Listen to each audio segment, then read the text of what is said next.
Καλώς ήρθατε. Good morning to everyone.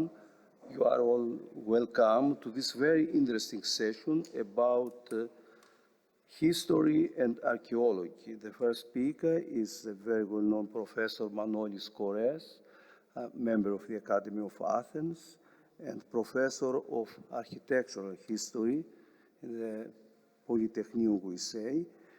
His name is inextricably linked with the restoration of Acropolis.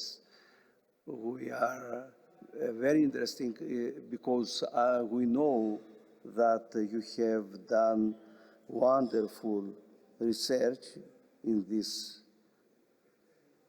area, and we are happy to listen to your speech. Please.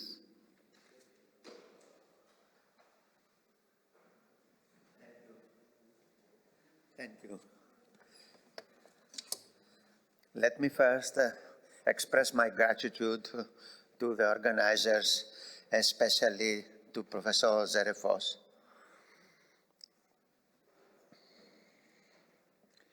Yes. This way? Yes. A general view of the temple of Olympian Zeus.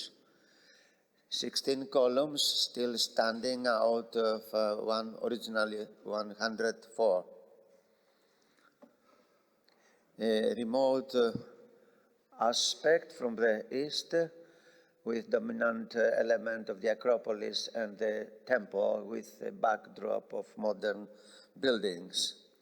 But it was quite different in ancient times. You see here a restoration by Georg Niemann, 1896, with a dominant element in the eastern outskirts of ancient Athens, the temple of Olympian Zeus. And near to the draftsman, you see the stadium, and also the bridge over Ilissos. The study of the ruin is a result of many different attempts made by people like James Stewart, Francis Cranmer Penrose, Rousopoulos, again Francis Cranmer Penrose, Nikolaidis, Versakis, Gabriel Welter, John Travlos, myself, Telecastenbein, Papietal, and more. And after all this research, the outcome was the recognition of subsequent historical phases, starting in the middle of the 6th century BC with an archaic Doric temple. Architects' names are given by Vitruvius. The size was considerable, comparable with the Parthenon's dimensions. The second temple, the temple was left unfinished, and the second was under construction during the late archaic times, with gigantic dimensions, 44 meters by 110, nearly 5,000 square meters. And it was, again, in Doric style, the biggest ever conceived and made in ancient Greece, in the motherland Greece, in the Greek motherland. And, but it was interrupted because it changed very acute change in the political situation in Athens with Cleisthenes and the foundation establishment of democracy. It was decided no longer to continue building this huge temple, sometimes commented on by Aristotle as a type of building common for absolutist regimes or Egyptian pharaonic programs. This was the ideological exploitation of the case. And here you see a view of this unfinished enormous Doric temple. All parts of the carapace, that is youth interior, first, second, and third step, the stylobate and the columns made of excellent pyrrhic stone actitis, a very high quality of limestone. Depicted is the moment when a person of democracy, of the new founded democracy, brings the news to people working about the interruption, the abolishment of the project. And here column drums abandoned and later dumped in the moat of the city wall. And a closer view of the same,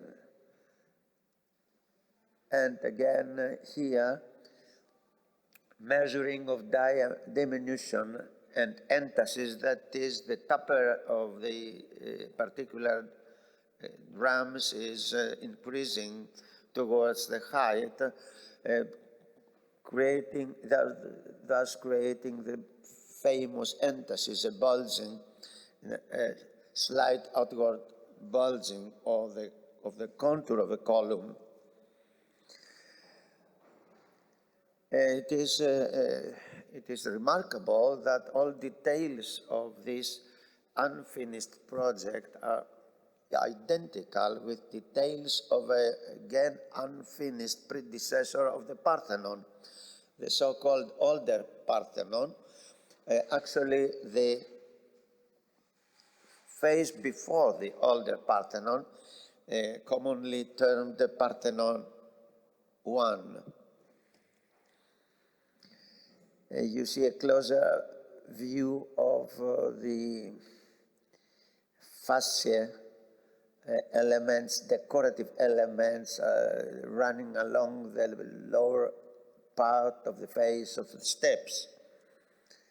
And here again, the continuation of this comparison, the picture to the right is an axonometric anatomical description of the Parthenon's substructure with the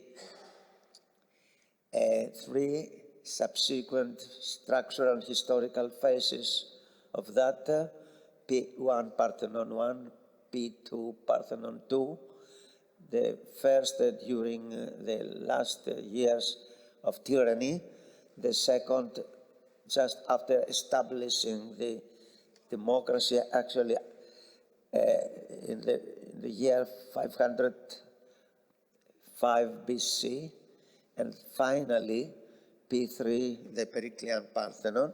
And you see on the bottom to the left the detail of the Olympian II, that is the archaic temple of Olympian Zeus, with the very same details.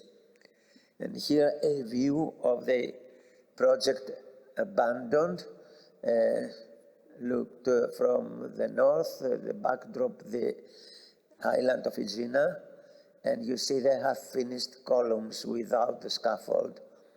To the right, you see the comparison of ground plans, Olympian II, as planned in about 525 BC, and Parthenon I as planned 505, that is 60 years before the classical, the Periclean Parthenon.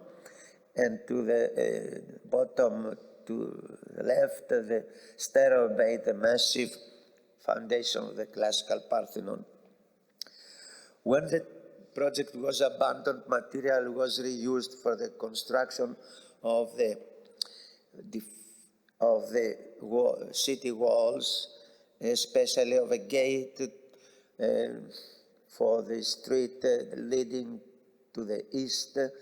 And here you see some drums reused, reworked to be adapted to the requirements of their new use.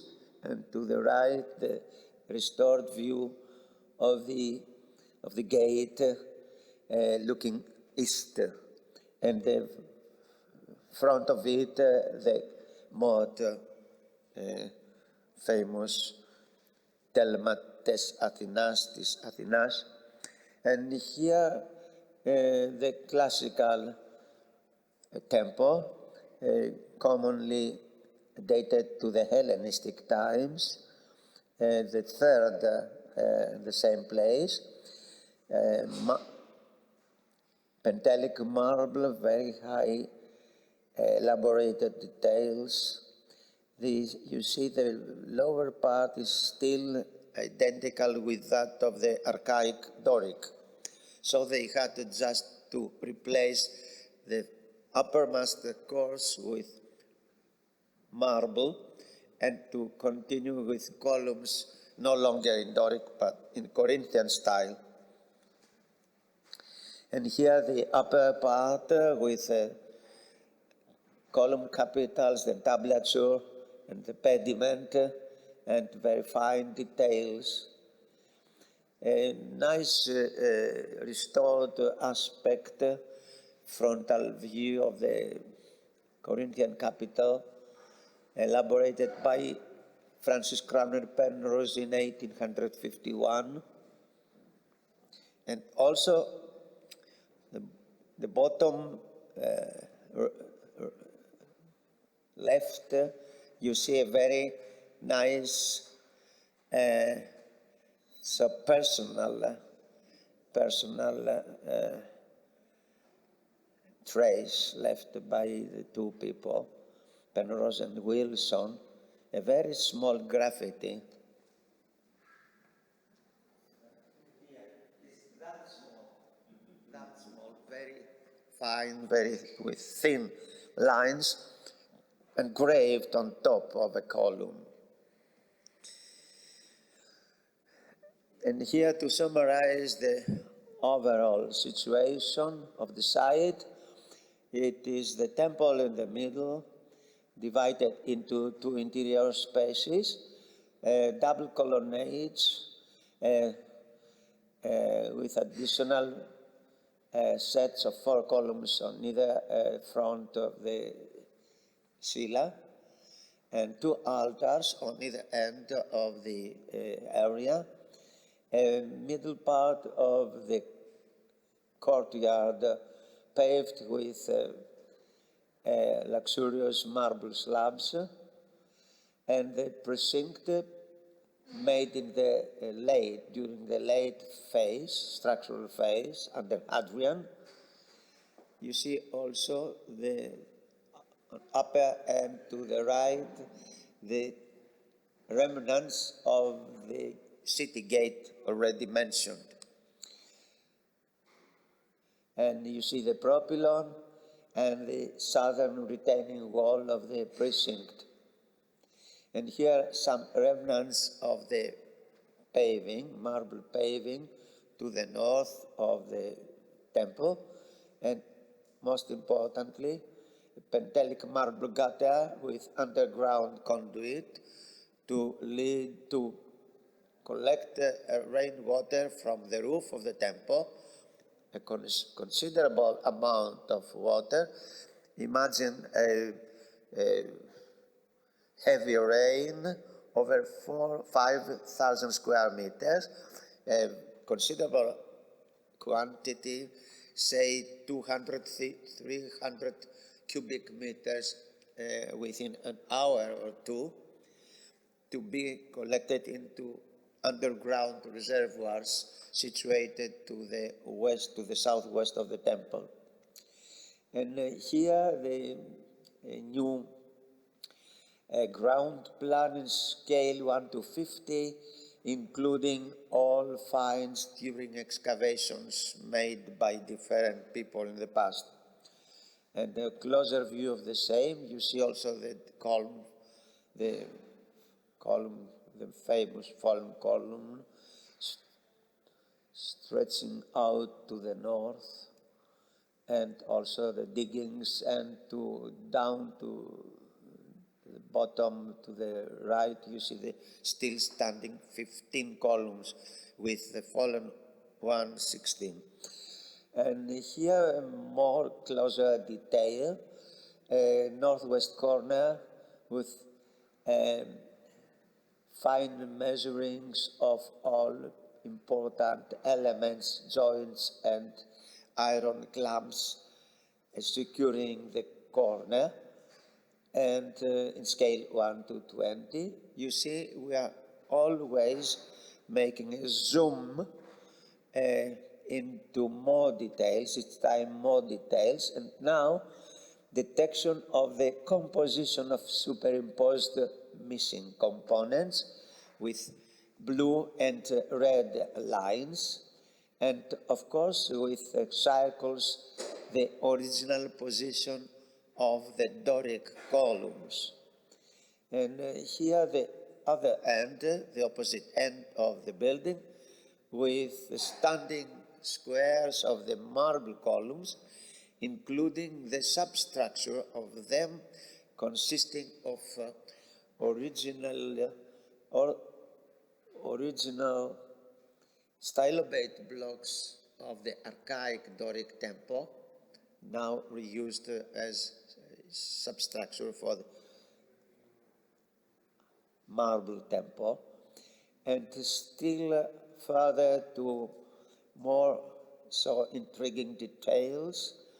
You see a section through the foundations showing the stratigraphy of debris of splitter, and you see the graphic representation, the documentation on the spot in scale 1:10, and you see a closer view of the same, and you notice there are so everywhere the statements about the composition of all this strata.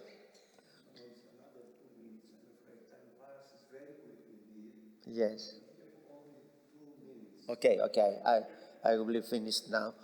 And here you see the endoscopic documentation of the structure's interior. The same, again, the restoration of the upper part. More closer details in scale 1:10, revealing the original position of one of the corners, thus enabling us to properly to restore the dimensions of the building. And in scale 1:1, documentation of tool traces, including, for instance, of a mason's mark, a very interesting detail for those studying the epigraphy. The situation of scattered stones, and then catalogues of different sets of material, blocks of first step, stylobate blocks, column base A, column base B, etc., architrave corner blocks, corner Simon dentil blocks, etc. And here the restoration of the paving based on traces left by the detachment of the slabs, original slabs, and a block of stylobate, and the distinction between different techniques of lifting and pulling and dragging, and also different details. You see here the fallen column and details of devices used to lift the material, and the most different variations, stylistic variations observed by Heilmeyer, Professor Heilmeyer, in the near past, and closer details of them, upper side of the tablature, and again the same, to close with a very important observation. Here the roof and the ceiling, coffer ceiling, fragments of coffers of the ceiling, and the disposition of main lines. This is the principles used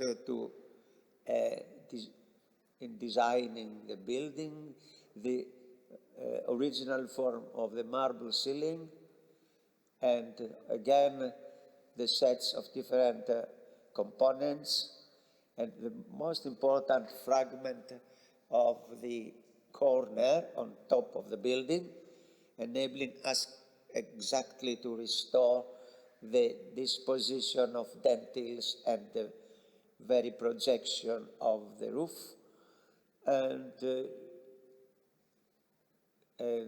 close with this detail, composition, structural composition on top of the building, and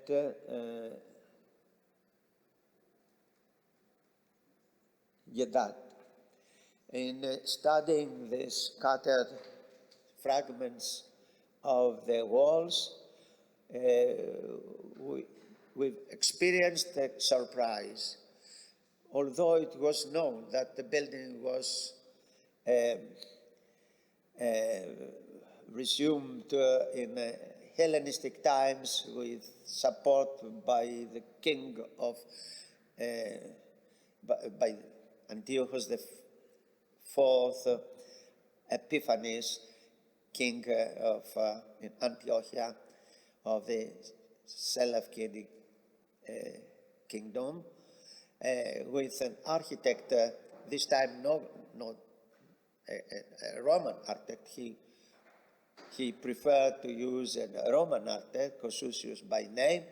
Although we are told about all these important historical facts, the examination of stones belonging to the walls revealed us till then unknown, ignored historical phase, namely material exactly similar to the stones used for the Parthenon.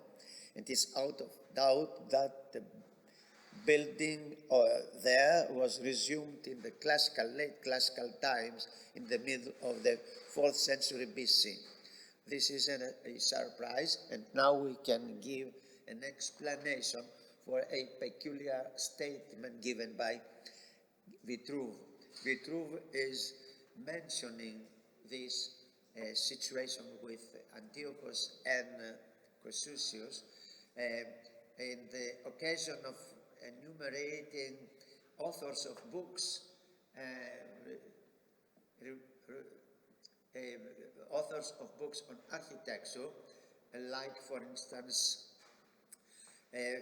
Pythios or Theodoros or Metagenes, etc., was authors of corresponding books for large archaic buildings, and he is always stating there is a book for that. There is a book for the Parthenon by Iktinos and Carpion, and so on.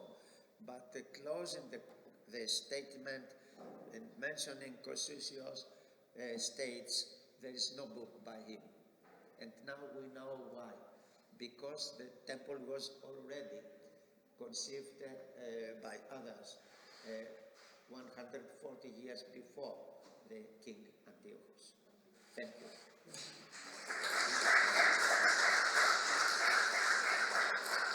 Thank you, Professor Korres, for your excellent speech. I'm afraid time passes very quickly, as I've said. This is why I would like to ask you only 15 minutes to talk about it. And now, next speaker is Michail Cosmopoulos, member of the Academy of Athens, very well-known professor of Greek history and archaeology in the University of Missouri, St. Louis, United States of America. He's going to talk about a very interesting topic, archaeology and AI uses, challenges, and prospects. The floor is yours. Only 15 minutes. When I give lectures in the United States, they ask me, is it Greek time or real time? So let me see how can... do we have the technician? Πώς είναι εδώ ο τεχνικός για...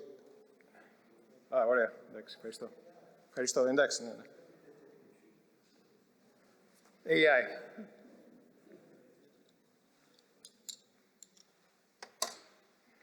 So, kalimera σας, ladies and gentlemen, good morning. I'll speed it up. We live in strange times, I think you will all agree. Exciting times, but strange times. All of our disciplines are affected by, I pressed this by accident, just give me a second here. All of our disciplines are affected by AI, and of course, archaeology is no exception. Archaeology is a field that started in the 19th century, essentially, out of antiquarianism and art history. And over the course of the last 150 years or so, it has gone through multiple transformations. But none of these transformations is as radical, as seismic as the one we're seeing now. Artificial intelligence increasingly participates in sorting, grouping, and proposing interpretations. So it's moving into areas that have been traditionally considered human activity. Until now, the tools that we had in archaeology, at our disposal in archaeology, were very useful in sorting, classifying, retrieving evidence.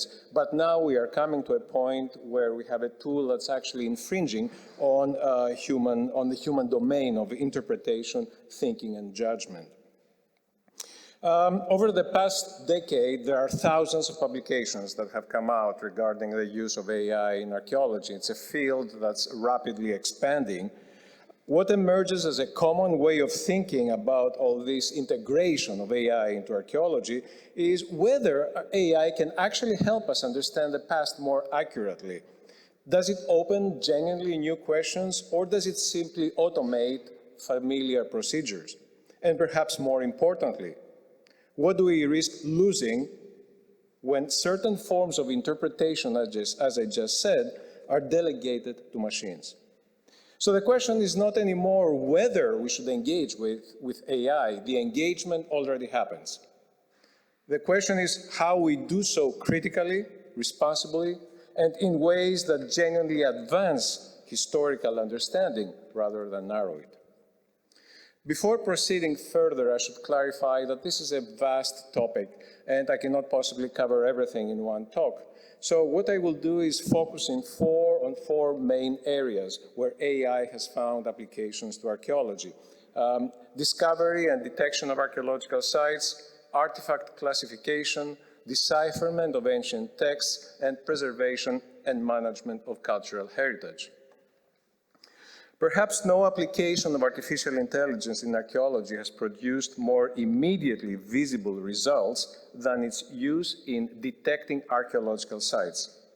The combination of aerial and satellite-based techniques with advanced computer analysis, this is LiDAR, you're familiar with this because it's an older technique, but now it's being used in conjunction with high computational machines, high-power computational machines.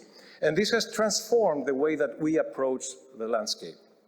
In practical terms, this means that vast areas can now be examined systematically, including regions that are forested, eroded, urbanized, or otherwise difficult to survey using traditional techniques.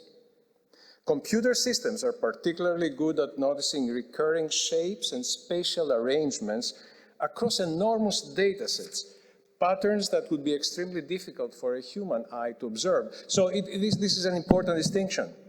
AI does not discover archaeological sites in the way that a human does. AI points out regularities, patterns, and then it's up to the archaeologist to interpret those and make historical sense. A striking recent example comes from Peru. In 2024, researchers working with high-resolution aerial imagery and computer-assisted analysis identified more than 300 Nazca geoglyphs in a matter of 6 months. Think about this, because this doubled the amount of geoglyphs that we discovered over the past century. Now, what is really important is not just the discovery of new geoglyphs. Is it possible to turn... Μπορούμε να σβήσουμε εκείνο τον προβολέα καθόλου? Εδώ πάνω, γιατί είναι στα μάτια μου και με τυφλώνει. Σας παρακαλώ, σας ευχαριστώ πολύ. So as I was saying, it's not just the scale of discovery of these new geoglyphs, it's also that these new geoglyphs allow us to detect different geographical patterns. As you can see from the diagram on the right, they are, first of all, they are smaller and less monumental than the ones that we knew. And secondly, they are placed along paths, routes, where people travel from one place to the other. And this tells us what? I can tell you for sure that Nazca geoglyphs were not made by extraterrestrials.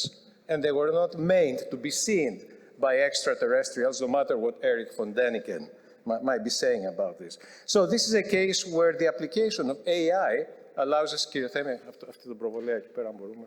Ευχαριστώ πολύ. Sorry for the interruption. So,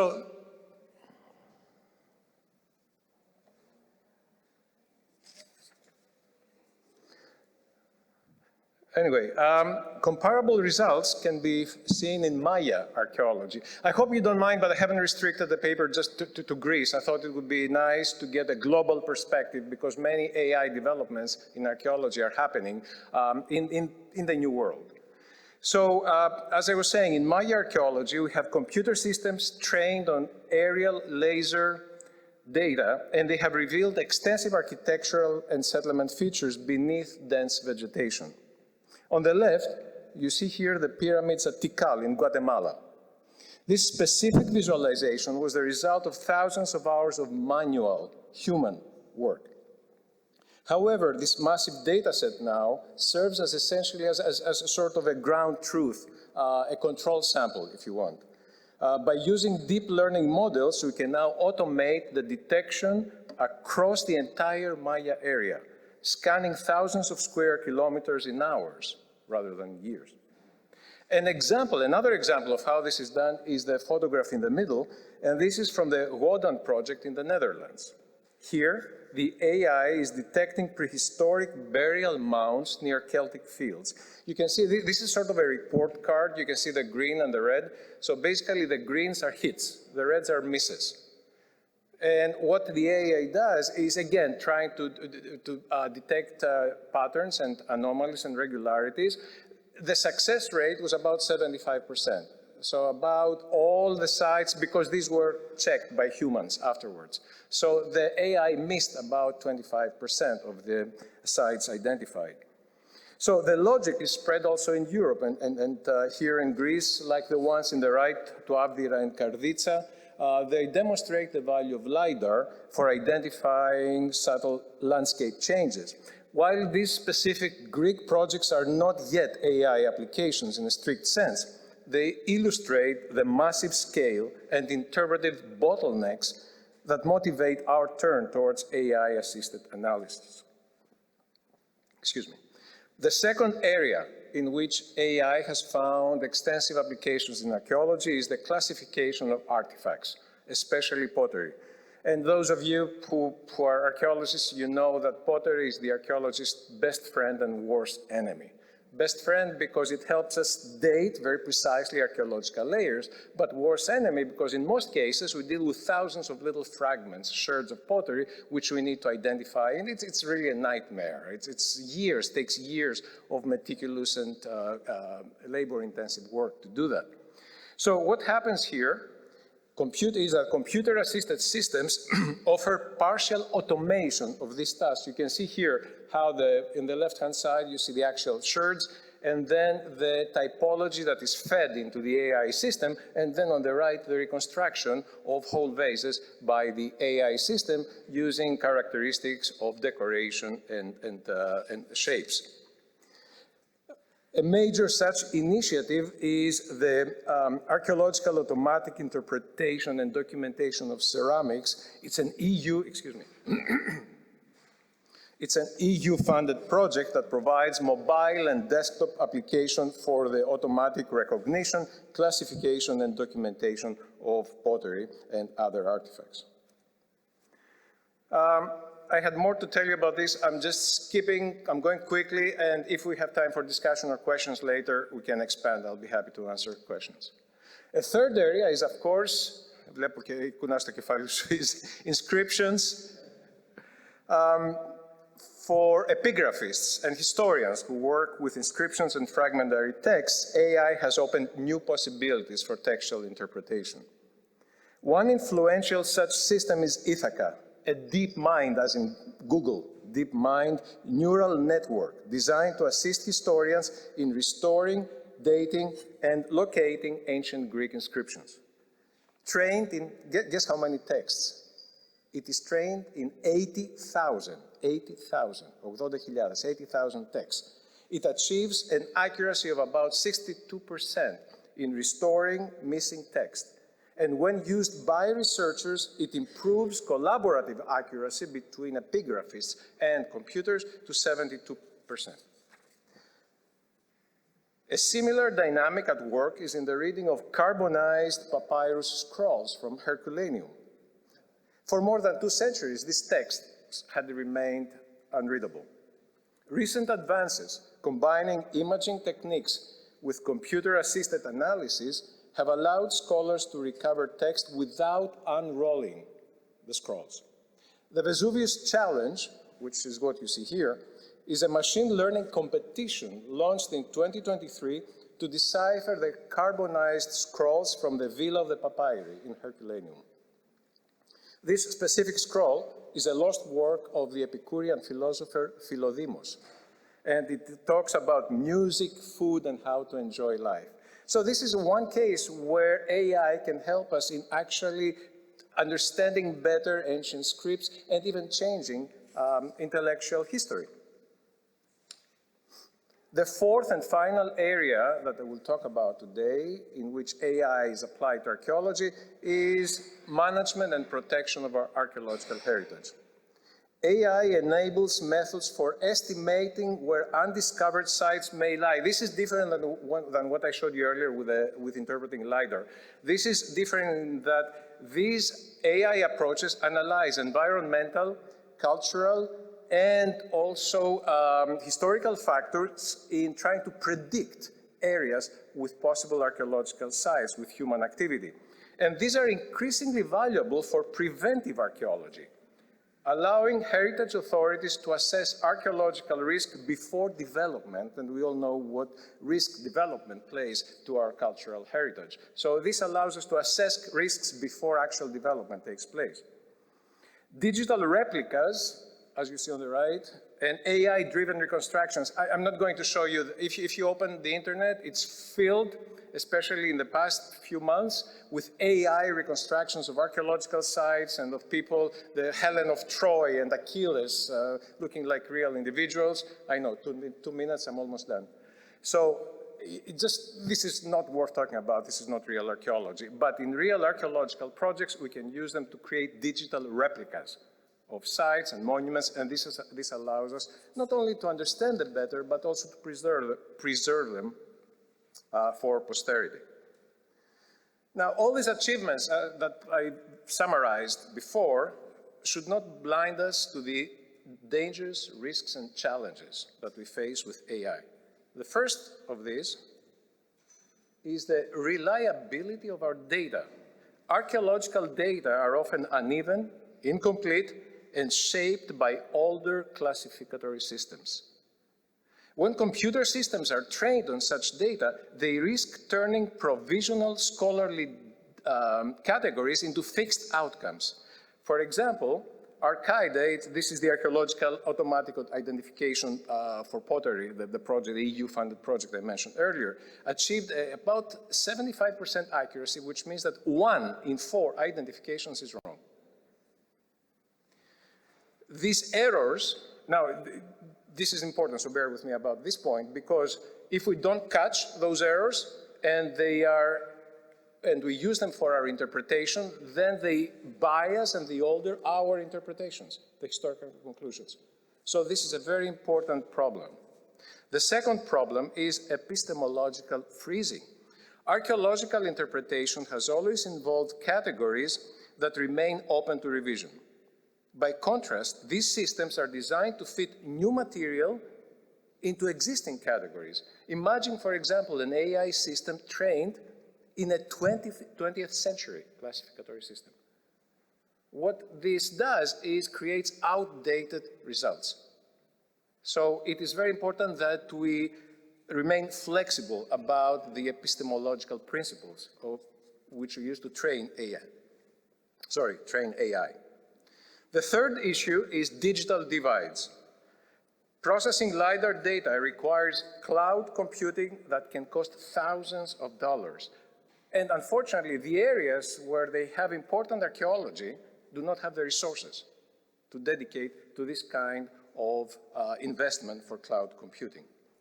Fourth, environmental costs. Training large AI models can consume as much energy as whole cities sometimes. Is really the environmental cost justified by the knowledge gained? I need 55 seconds. Okay. And finally, algorithmic opacity. Some systems remain difficult to verify. So basically, how do we know the process that AI follows in order to reach out its conclusions? We need to be on top of that. We need to be aware of possible biases and mistakes in its thinking process. Looking forward, looking ahead, recent collaborative initiatives signal growing awareness of both the promise and the risks of artificial intelligence. MAIA, Managing Artificial Intelligence in Archaeology, is a European research network bringing together more than 250 members across 34 countries. And these efforts aim at establishing shared data standards, ethical guidelines, and training programs that archaeologists can use for a safer deductive process where AI is concerned.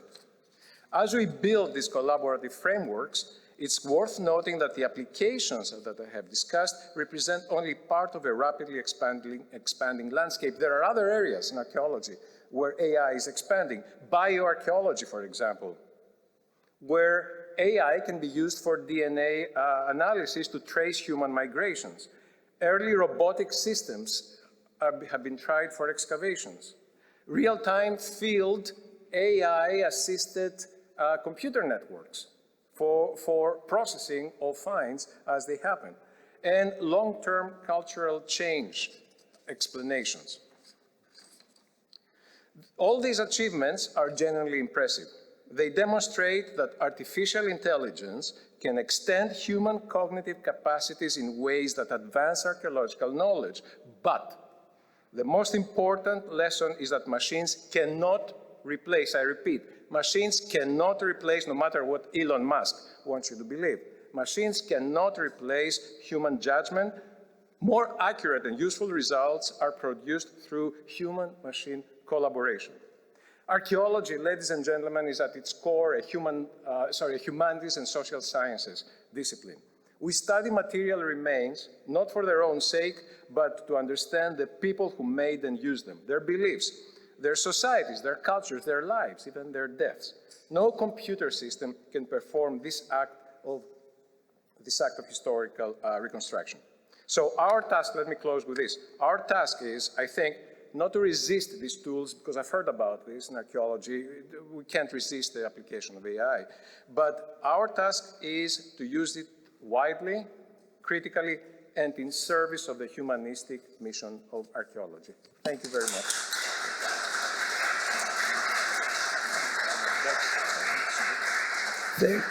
Thanks a lot, Professor Cosmopoulos.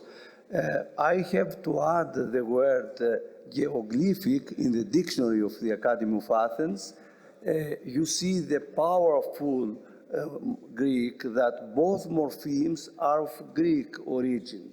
Geoglypho, geoglypho. Thanks a lot. And now, next speaker is a very well-known scholar, the president of the Royal Academy of Science and Letters and Fine Arts of Belgium, professor, very well known, and as I know, honorary doctor degree from the National and Kapodistria University of Athens. It's a great honor to have you with us. Thanks a lot, Professor. Ευχαριστώ πάρα πολύ. Γεια σας, κύριε. Εντάξει, κυρίες και κύριοι.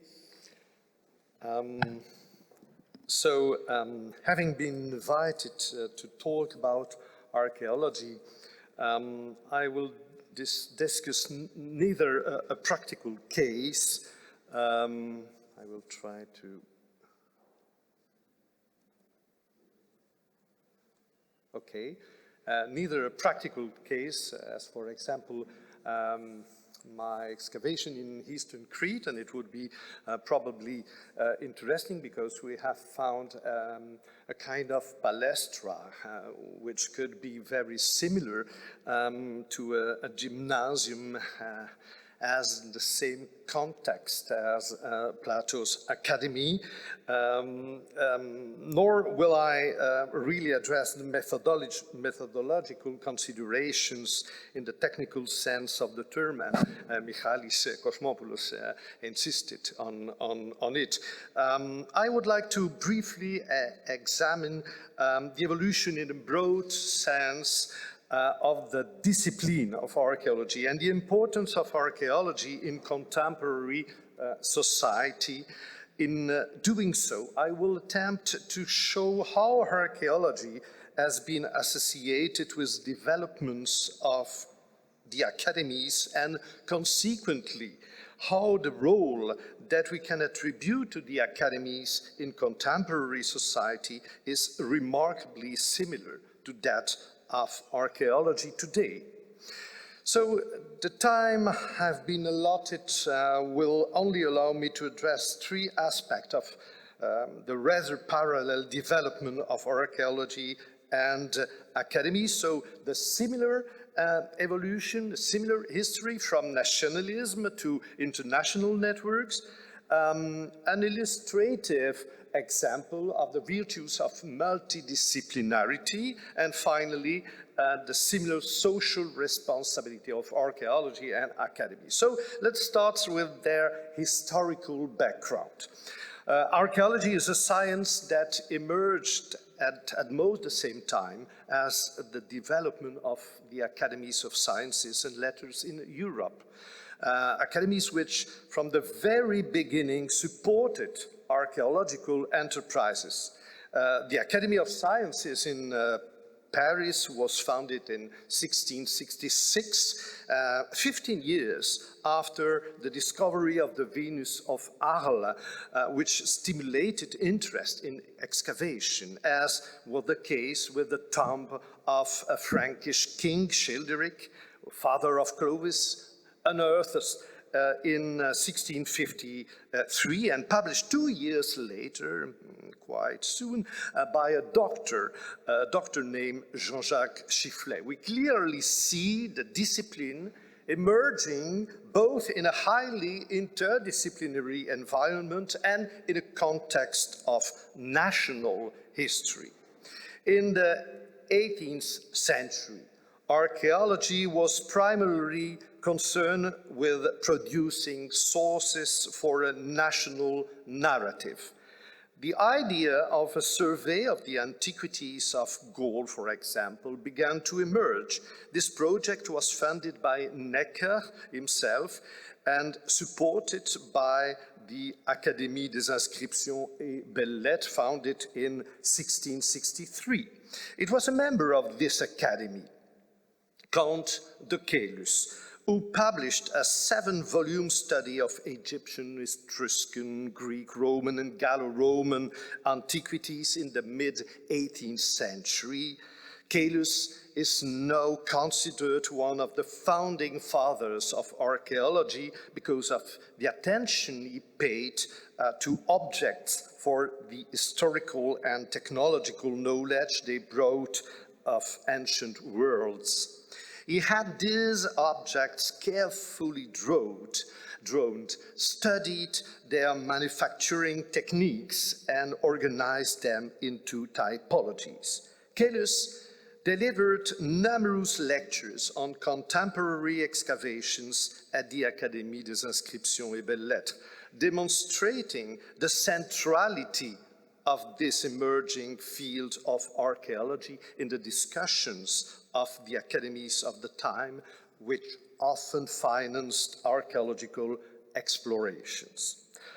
However, it was in Germany, England, and Scandinavia that archaeological excavations developed most methodologically from the end of the 16th century onwards. Here too, the development of archaeology was linked to the nationalist context and rivalry between the kingdoms of Sweden and Denmark.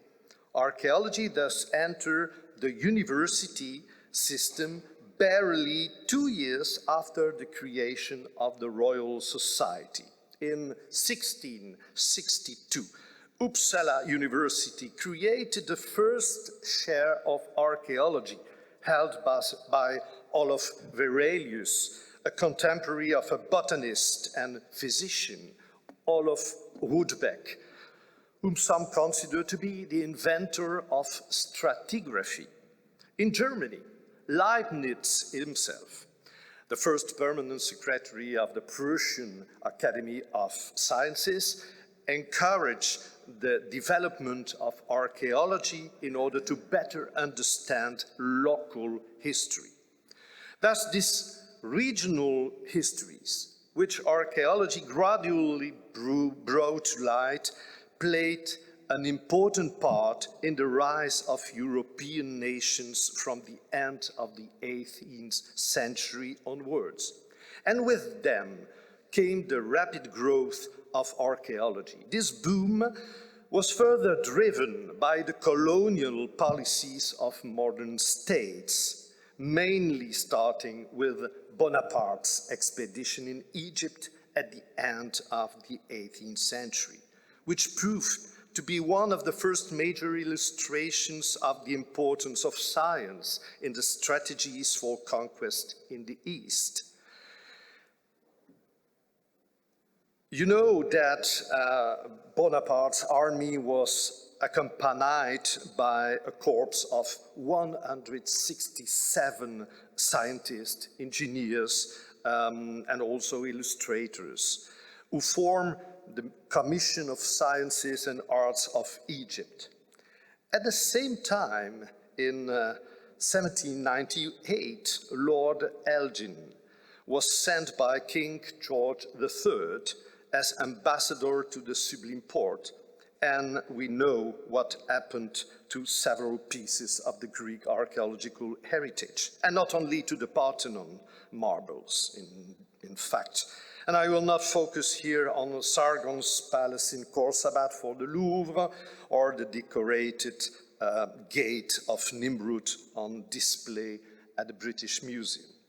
While the first half of the 19th century was largely a competition to furnish European museums, which greatly contribute to the prestige of their respective countries, scientific programs and study stays gradually developed in parallel, often organized under the auspices of academies and hosted in national research centers established outside their national territories. In Athens, the first institute of this type was the French School, founded in 1846.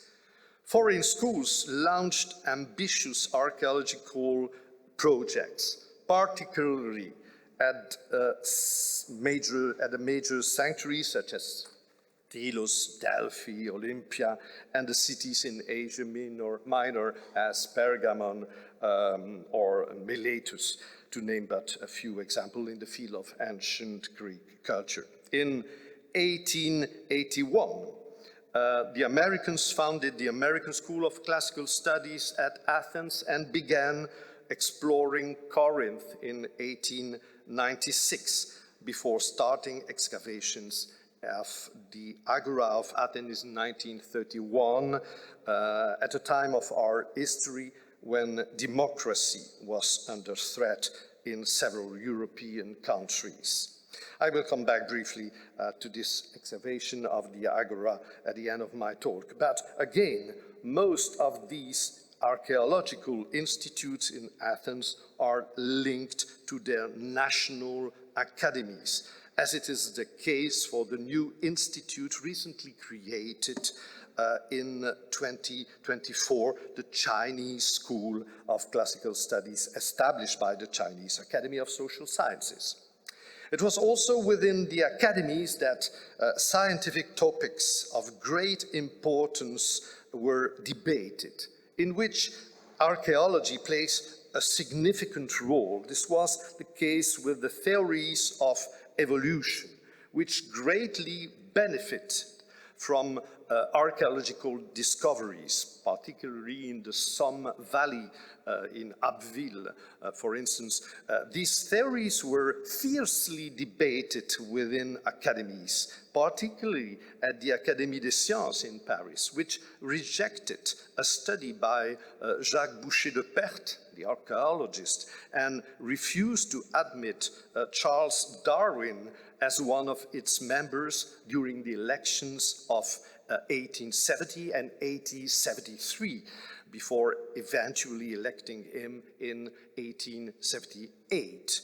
It was mainly Jean-Albert Gaudry, a French geologist and paleontologist, academician, and member of the Royal Academy of Belgium, who supported, so a foreigner, who supported both Darwin and Boucher de Perthes, closely linking archaeological discoveries and theories of evolution.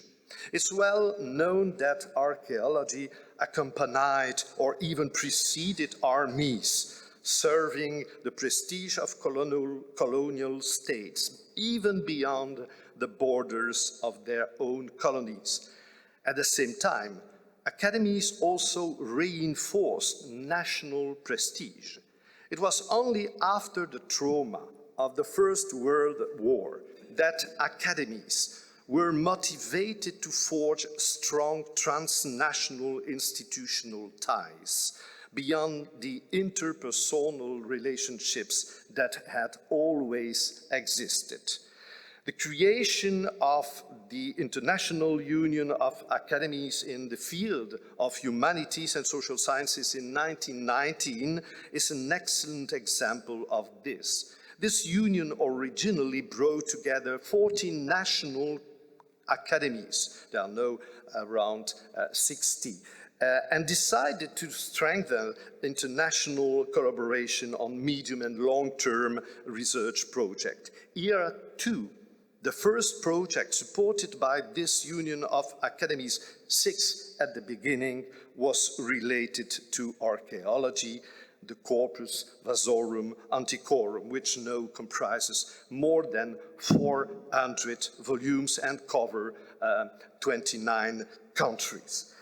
But academic association can also take a step forward, and the Koinon seems to me to be moving in this direction. Indeed, it should be noted that a century or so ago, when this movement of academic collaboration began, academic association remained focused on large scientific discipline, the International Union of Academies for the Humanities was created. In the same year, the International Research Council, focusing on the physical and natural sciences, was founded in Brussels.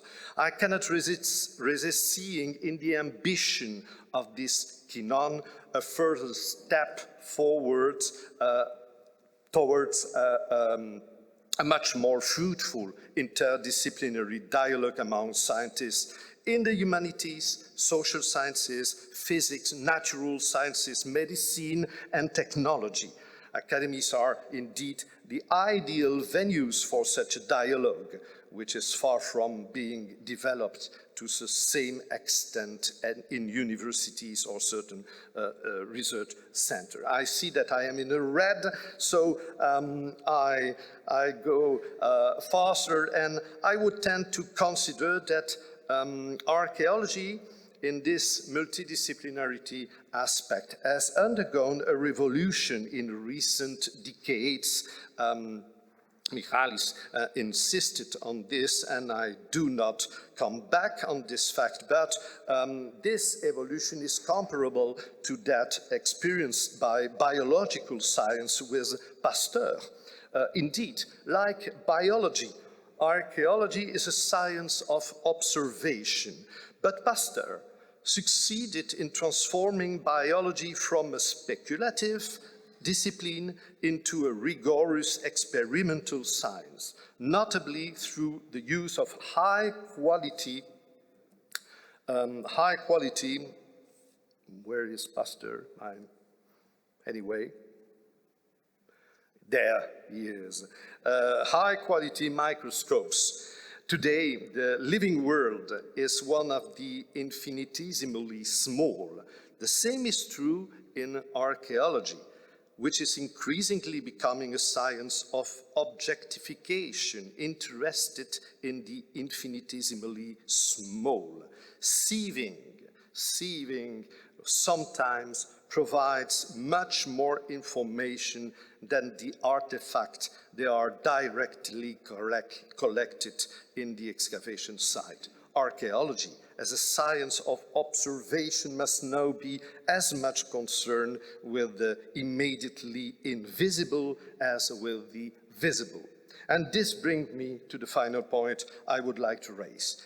It concerns the modern orientation of both the discipline of archaeology and the current preoccupation of the academies. The major archaeological projects of the second half of the 19th century and the first half of the 20th century that I mentioned above involve some property expropriations. Consider, for example, the relocation of the village of Castri, initially located on the site of Delphi, or the land that covered the agora of Athens and which belonged to a relatively poor population and which was purchased at low prices. On 12 November 1927, the then director of the American School of Classical Studies at Athens, Rhys Carpenter, wondered whether, I quote, and you see on the screen, whether a few thousand dwellers have the moral right to hide from the eyes of the whose civilized world the antiquities in which millions of people are vitally interested. In a few words, he raised the question of the ownership of history in the clearest possible terms. Deprived of their property, the residents of the Agora neighborhood, although the Greek citizens were also deprived of their own history. This is indeed a crucial question that deserves to be addressed. What is the social function of archaeology? In other words, how should archaeology be connected with the population? We do certainly have to move away from the search of treasuries that will enrich a specific museum, whether local or distant. In fact, as I have attempted to show it briefly, although objects are indeed at the origin of the discipline of archaeology, today it is the practices and spatial context that are the heart of archaeological questions and narratives. How did ancient population who live in the same place to us, or as well, live or die? What did they build or craft, of course, but also what did they eat? How did they trade? How did they react to environmental changes, etc., etc.? Archaeology, therefore, allows us to acquire or develop a curiosity about others. It is a continuous learning process about differences and at the same time about continuities over time. It provides us with the repeated evidence that cultures coexist on the same territory, being extremely receptive to each other, often without violence, even if we must not forget the harshness of ancient times, of course. But there is more. What archaeology brings to society is a narrative, not only one that tries to describe the life of the other, but also, and perhaps above all, one that explains the logic that allows us to move from a scientific observation to a historical narrative.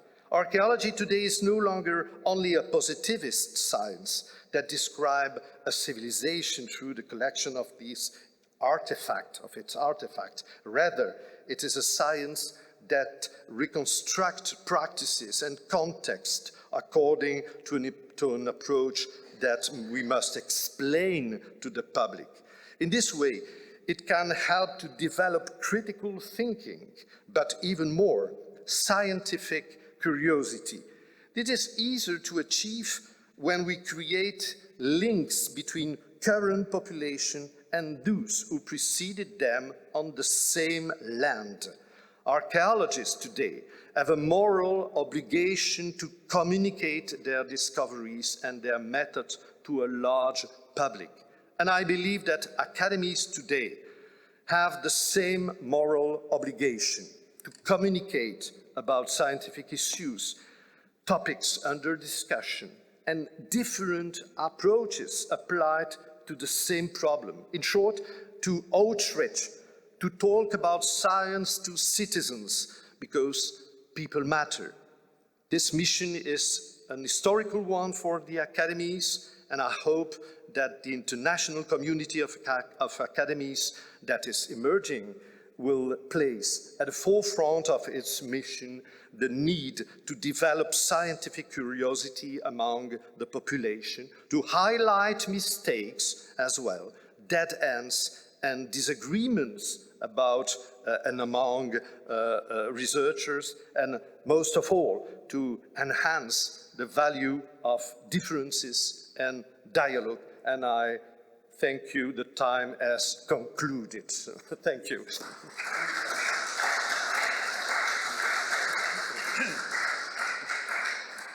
Thanks a lot, Professor Didier Viviers.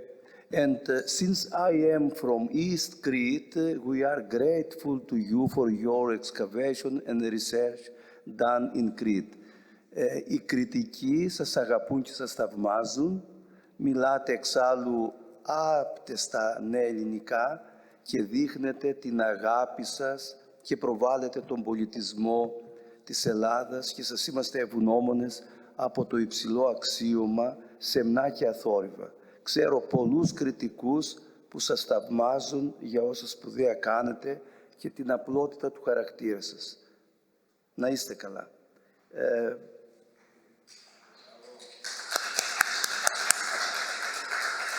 So, the last speech is from Professor Paschalis Kitromilides, member of the Academy of Athens and Cyprus Academy, Professor of Political Science in the University of Athens, and his talk is Roots of the Enlightenment in Classical Greek Philosophical Reflection. Please.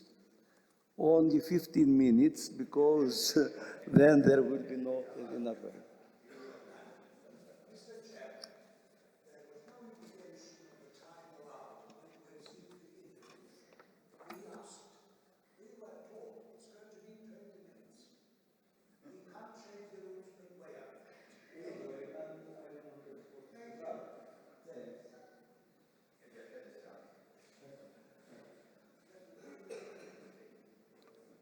Well, dear colleagues, ladies and gentlemen, no AI here, so I cannot hope to get any kind of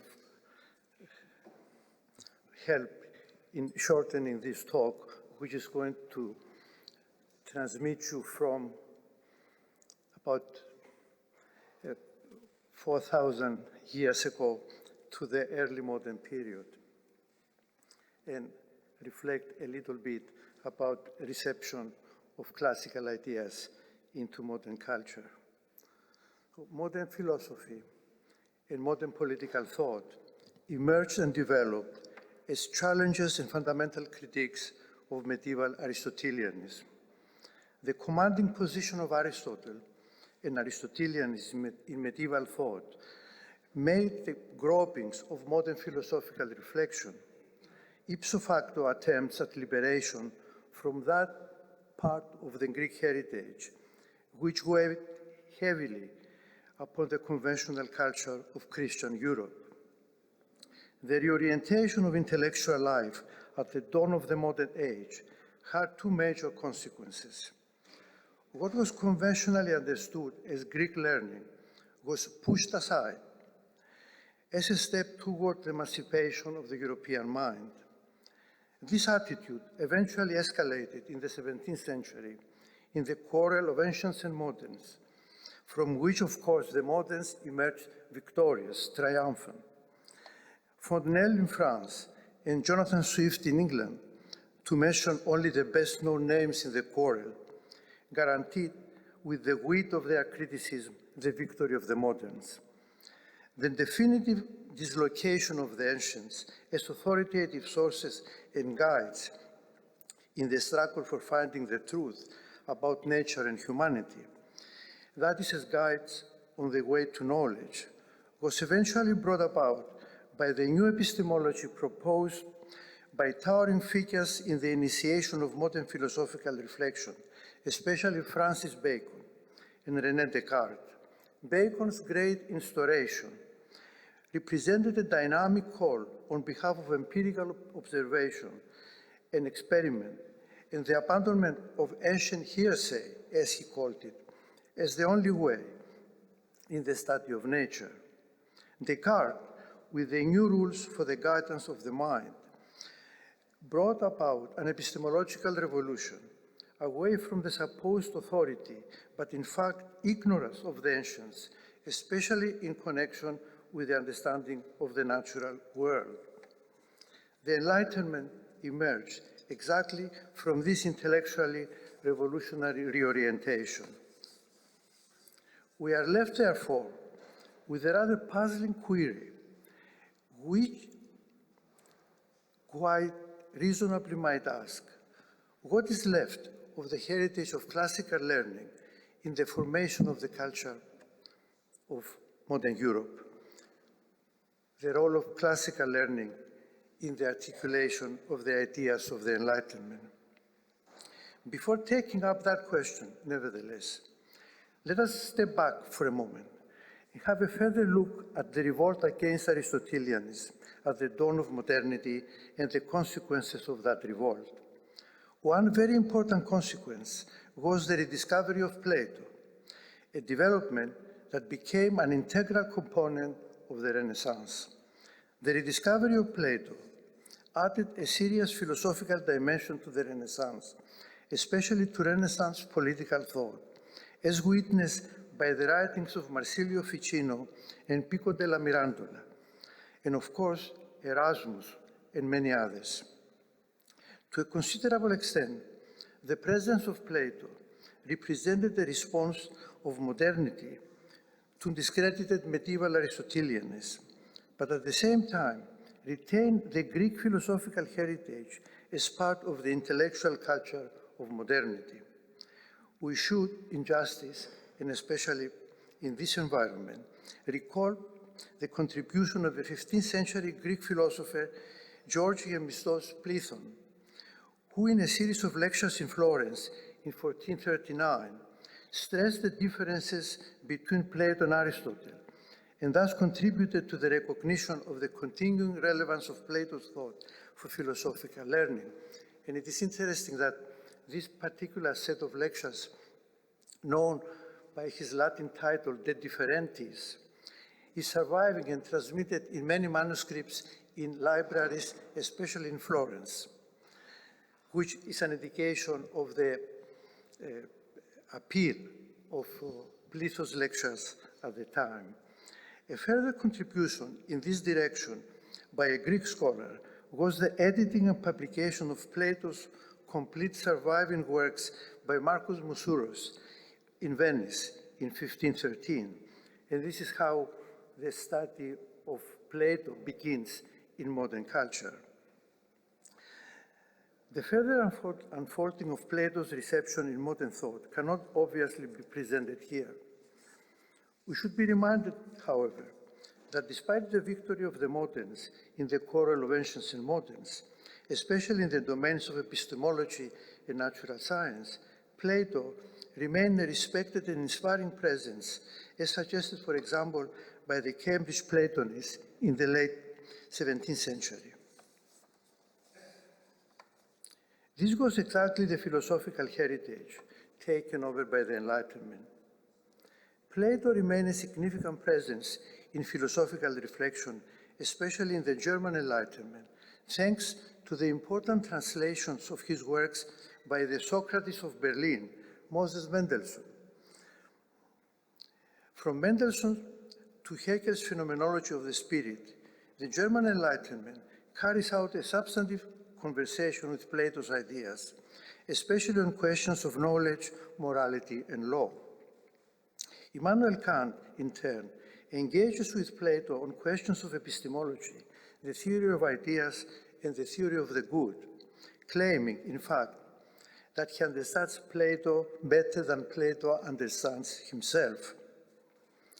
In the French Enlightenment, the primacy accorded to Lockean empiricist epistemology and to rationalism as an instrument of humanity's intellectual liberation pushed Greek philosophy and its pessimism about human nature to secondary place. The French Enlightenment's view of Greek philosophy and its individual exponents is best recorded in the relevant articles in the great Encyclopedia of the Enlightenment. The Encyclopedia is the treasure house of the Enlightenment, and it is rather surprising that contemporary work on various aspects of the Enlightenment overlooks this important source. The extent and depth of the new understanding of knowledge, of nature, and of the human condition cannot really be grasped without a serious familiarity with the contents of the imposing 28 folio volumes of that foundational reference work of the Enlightenment. The Encyclopedia, in its first volume, contains an extensive unsigned article on Aristotelism, which focuses in large part on the writings of Aristotle on the natural world and mathematics, and the uses of his works and ideas in the traditions of medieval learning. The overall approach to the subject, however, is betrayed by the last sentence, Erreur notre siècle de penser autrement. Lucky is our age to think differently. It is characteristic of the intellectual climate of the Enlightenment that Plato and his philosophy get a very different treatment.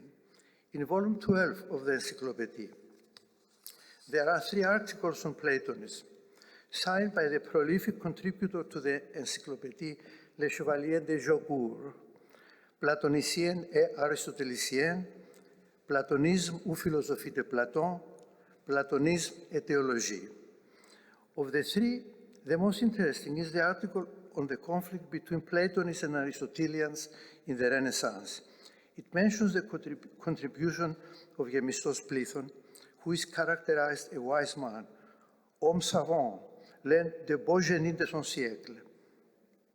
And it also discusses the attack on Plato by George of Trebizond and the spirited defense by Cardinal Bissarion. The main article on Plato's philosophical ideas is full of admiration for Socrates and discusses with considerable precision the various dialogues. The article on Platonism and theology is a rather tedious and rather dismissive discussion of the uses of Plato's theological ideas by various splinter groups within Protestantism. The impression that emerges from the articles on Plato and Platonism in the Encyclopedia leaves no doubt that by contrast to Aristotle, Plato and his ideas were taken seriously and treated with respect in the culture of the Enlightenment, despite the dominant dedication to the moderns, their epistemology, and their scientific achievements. This attitude of respect for the heritage of Platonic ideas was characteristically expressed in the initiative of one of the two future editors of the Encyclopedia, Denis Diderot, to translate in 1749, in fact, during his imprisonment at Vincennes, L'Apologie de Socrate. Diderot identified psychologically as Socrates and his faith, and saw himself as a Socrates of modern times on account of the persecutions he experienced because of his own ideas.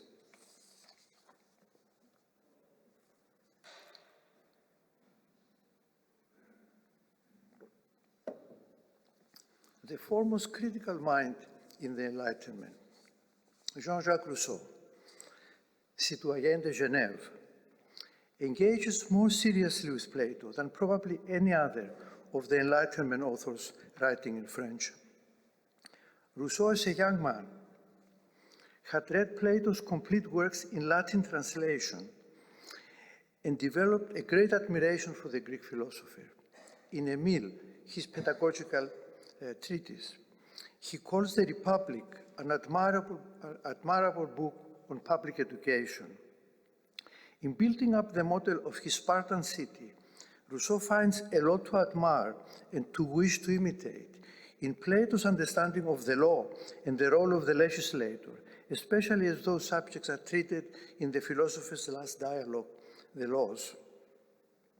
Rousseau's attitude reflects a broader tendency in the radical constituent of the French Enlightenment to understand the Greeks and learn from them as a way of intellectual emancipation from the weight of Roman models, especially in political thought. The writings of the Abbé de Mably are characteristic of this trend. In Mably's Entretien de Phocion, which was broadly translated in other European languages, including two translations in modern Greek, Dialogi Phocios, we perceive quite clearly the Enlightenment's understanding of Greek politics as a school of civic virtue. The Abbé de Mably could be considered as the most articulate Republican in the political thought of the French Enlightenment. His radical ideas are recorded in a number of works of political criticism, two of which draw the inspiration directly from the experience and the ideas of classical Greece.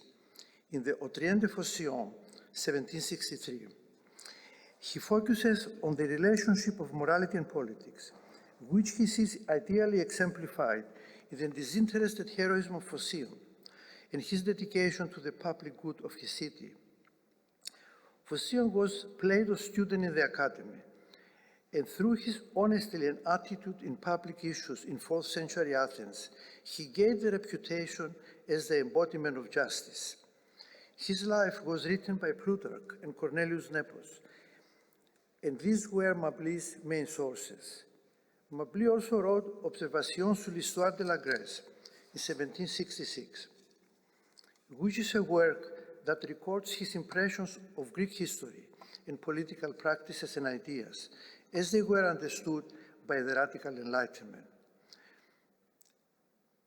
The Greek experience was read as pointing toward the model of the Republic of Virtue, which would be based on equality among the citizens and eventually on the equitable distribution of property.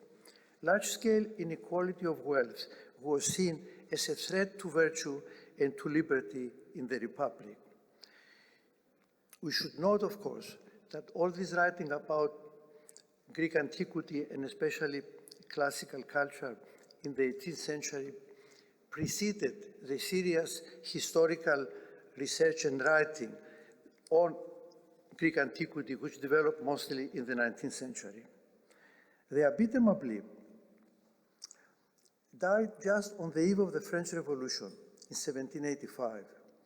With his political writings, and especially with his commentaries on ancient Greek republican models of political practice and civic virtue, he contributed intellectually to one of the distinct ideological characteristics of the French Revolution, what has been aptly described many years ago by an American historian as the cult of antiquity. The cult of antiquity and its fluctuations was an important ideological feature of the revolutionary decade of the 1790s in France, and from France, these ideas radiated to the rest of Europe. In many ways, the cult of antiquity represented one of the Enlightenment's last ideological battles before it gave way to the rising tide of Romanticism, which produced, of course, its own version of Romantic Hellenism. The last major representative of the Enlightenment's reflection on the significance of classical Greek thought and experience for human civilization was the Marquis de Condorcet in the famous work Esquisse d'un tableau historique des progrès de l'esprit humain, which was written in 1793. This work was written while Condorcet was in hiding in order to avoid arrest and execution by the Jacobin regime in the period. That is conventionally known as the Terror, 1793 to 1795, during the French Revolution. Yet, despite the tragic condition of its composition, the Esquisse is a work of great optimism and unwavering conviction that the prospects of civilization and progress in the history and future of humanity. The text offers a survey of the progress of civilization and human history in 10 epochs, as he calls them, of which the fourth epoch discusses the growth of the arts and sciences in the classical age of Greece. Condorcet is not uncritical, but his survey of the emergence of civilization in classical Greece conveys a strong sense that in this case, we are in sight of a great age of progress for the human mind. He points out that by contrast to other great ancient civilizations, Egyptian or Assyrian, and so forth, what distinguished the Greeks was a basic equality of all individuals precisely in the search for truth. The human spirit among the Greeks enjoyed a remarkable independence, Condorcet insists, which guaranteed its unfettered progress. Condorcet expressed great appreciation for Democritus' atomic theory and for Pythagoras' theory of the harmony of the universe, which, in his judgment, constituted forerunners of the philosophy of Descartes and Newton. Condorcet's greatest admiration is reserved for Socrates, whose death, he claims, represented the battle of philosophy against superstition, a battle that was throughout history decisive for the progress of the human spirit. His admiration of Plato's critical method in the dialogues is also considerable. Above all, Condorcet admires the achievements of the fine arts in the classical age of Greece and remarks that in this domain of creative expression, especially sculpture and architecture, other peoples with great difficulty can emulate the Greeks. Thus, classical Greece emerges from Condorcet's survey as a pivotal age of intellectual and artistic creation, marked by the transition of humanity toward reason. The fourth epoch was one of the major turning points in this march of the human spirit towards reason. Perceived in this light, classical Greece could be considered as one of the Enlightenment sources of inspiration in the struggle for the freedom of the mind and the liberation of humanity. And I hope this struggle might still continue in the 21st century, despite artificial intelligence.